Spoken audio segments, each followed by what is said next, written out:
Hey folks, I'm Mike. Do you hate ads? I hate ads. You know what I like? Patreon.com/Inkdependence. It keeps this blog ad-free.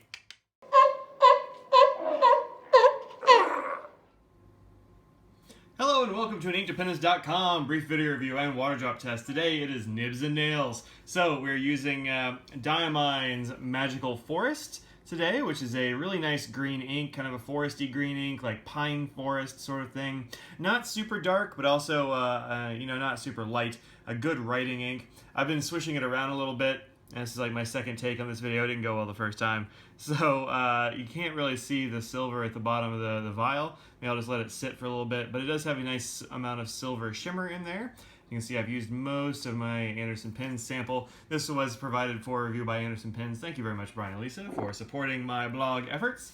All right, here it is on the page. This is artificial light. Unfortunately, it's been quite stormy here in North Carolina recently, so I've got like intermittent sunshine, so I'm just going artificial mostly. If the picture brightens up, it's because the sun is coming out from between some really big dark clouds. But actually there's some, you can see, there we go, we just got a nice flash of light. So let's use that to show off the silver shimmer in there. It's not a tremendous amount of shimmer. Now of course I do only have a sample vial, I don't have a full bottle. So I don't know exactly how the shimmer density will be out of a bottle, but this seemed to have a good amount of silver shimmer in the bottom. Let's see, look at it now. Yeah, you can see some of it there. It seemed to have a good amount of silver shimmer in there. It doesn't seem to be, too light or anything. I think it's what it's going to look like.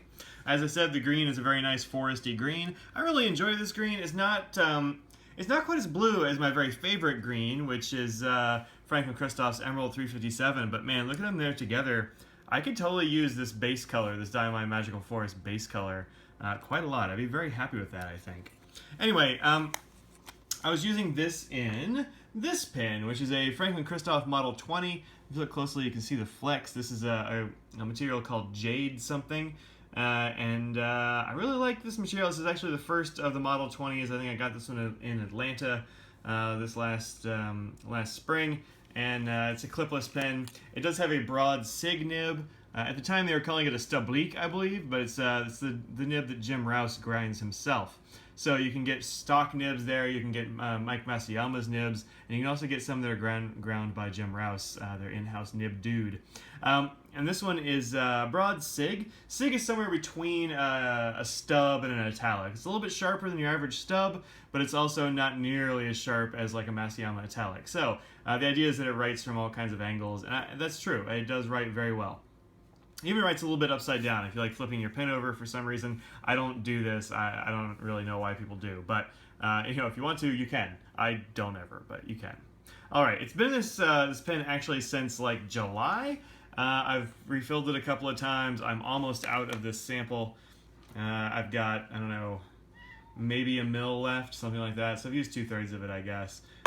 Really just in this pen. And it is a broad SIG, so it happens to be a little bit wetter than average, perhaps. But here's the deal. With some of these other Shimmertastic inks, I've had some problems with it binding up. Even with my previous favorite, like Brandy Dazzle, the red luster, a little bit of clogging issue. For whatever reason, this pen has not clogged even a little bit. I think it might be the really good feeds that Franklin Christoph uses under here. They've got like hollows underneath the nib, so it doesn't, you get really good flow with these feeds. So I've been very happy with it in this pen. I can't speak to how it would be in other pens because I've only used it in this one, but I do quite like it here. So there you go. And there's some more of that shimmer. Thank you, clouds, for parting just a little bit. All right, so I say in the performance section that there is some bleed on the 20-pound paper. Looking at the 20-pound paper here, let's see it focus a little bit. Yeah, pretty good. I see a little bit of feathering maybe around here on staples, that kind of thing, but really not much of anything at all. And if you look at it from any distance, it kind of goes away. There is a little bit of bleed, however, on the 20-pound, as you see there. A fair amount. It's not huge. It's not like it's soaking or anything, soaking the page or anything, but it's not nothing. So I gotta tell you, it bleeds a little bit on 20-pound. However, you're gonna be using this as like a fancy ink mostly. Let's see if I can get some shimmer. There we go. You can get a lot of shimmer even on the notebook paper, not notebook paper, but the copy paper type stuff. So that's pretty good. Anyway, you're not going to be using this probably on Staples 20-pound regular old copy paper. You're probably going to be using it as something slightly nicer. So there you go. Anywho, let's take a look at some more stuff here. Let's see. It's come here. Where did it go? There we go. All right, so these are all the green inks I had sitting around. I don't have very many green inks inked up right now for some reason. I have a whole box of pens that need cleaning, so I think I'm gonna have to do a lot of cleaning tonight. That's gonna be a task. But this has like 4 greenish inks. Firstly, of course, Magical Forest. Then my current favorite green, which is Emerald 357 from Franklin Christoph. That's always in a pen. But man, I really do like the base color of this Magical Forest. I think it's pretty awesome. Underneath that, Edelstein Aquamarine, which is the new ink of the year. It is not really very green at all. I was expecting it to be much greener. I don't know why exactly, but I was expecting it to be greener. Let's see if I can... Yeah, so, I mean, it's very bluish here, but for some reason I was expecting green, and it's not really.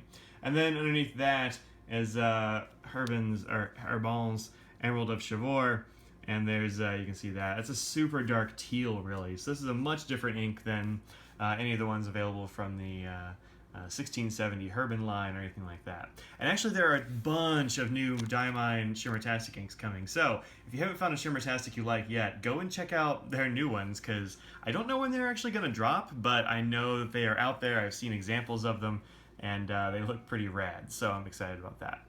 Anyway, so I will keep the nibs and nails going for the foreseeable future, I believe. Alright, let me move some things around here. Limited space on the old desk. And let's do the water test. I'll zoom in a bit.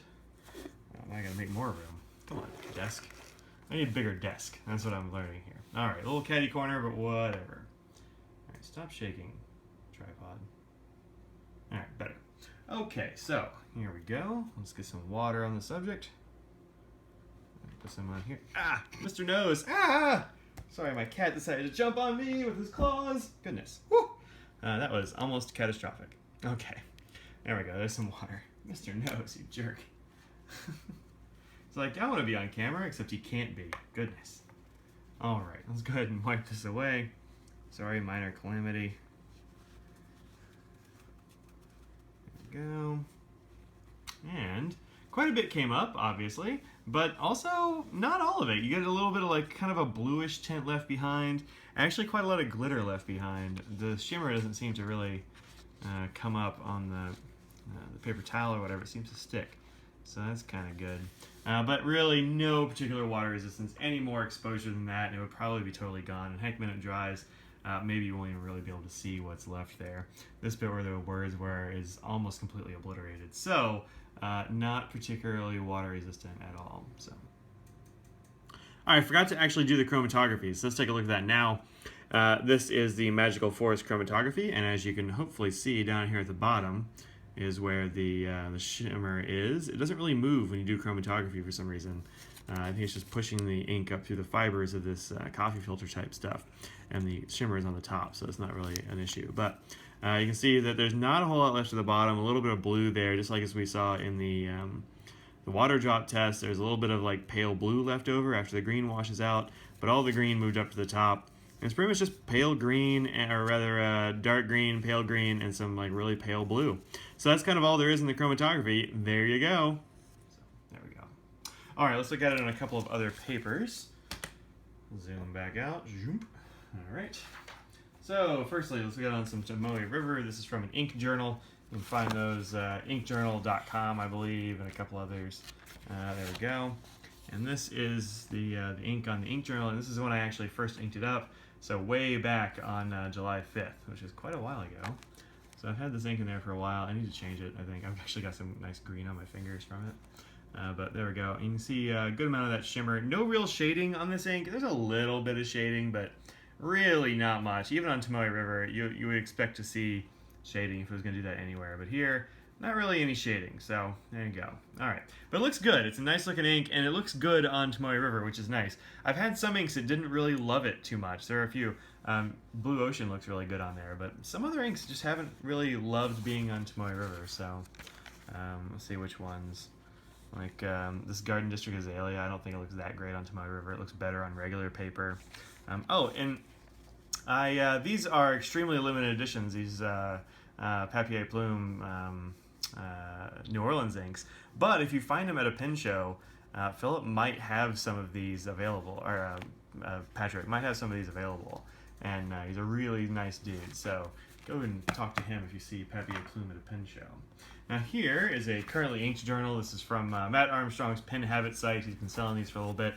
Not in this current form. I think he's shifted forms, but I like this one a lot. That's the one I have, so that's one I use. This is a heavier paper, but not as coated as either Rhodia or Tomoe River, so just nice kind of normal paper. The drying time on this is actually very quick, so if you're looking for a quickly drying ink, this is pretty good even on Rhodia, actually. When I did my smear, it really dried quickly, even with a smear.